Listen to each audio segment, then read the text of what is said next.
ఈ వాక్యాన్ని వీక్షిస్తున్న సహోదరి సహోదరులందరికీ క్రీస్తు పేరట వందనములు. ఈరోజు వాక్యం ద్వారా దేవుడు మనతో చెప్తున్న మాట, ప్రతిదానికి సమయం కలదు, ఆకాశం క్రింద ప్రతి ప్రయత్నమునకు సమయం కలదు. ప్రసంగి గ్రంథము 3వ అధ్యాయం 1వ వచనం. నిజమే, ప్రతిదానికి ఒక సమయం ఉంటుంది. ఒక విత్తనం వేసి దానిని సాగు చేస్తూ ఉండగా కొన్ని సంవత్సరాలకు అది పెద్ద చెట్టు అయ్యి ఫలిస్తుంది లేక పుష్పిస్తుంది.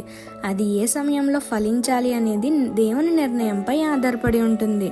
అలాగే మనుషులమైన మనం కూడా మన జీవిత బాగోగుల కొరకు, బిడ్డల కొరకు, ఇంకా అనేకమైన వాటి కొరకు ప్రయాసపడుతూ అనేకమైన ప్రయత్నాలు చేస్తూ ఉంటాం.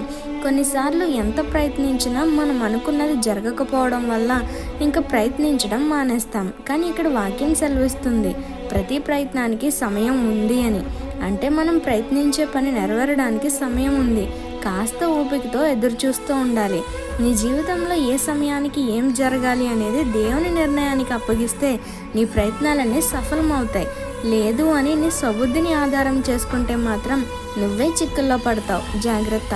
కాబట్టి నీకున్న సమయాన్ని దేవునికి ఇవ్వు.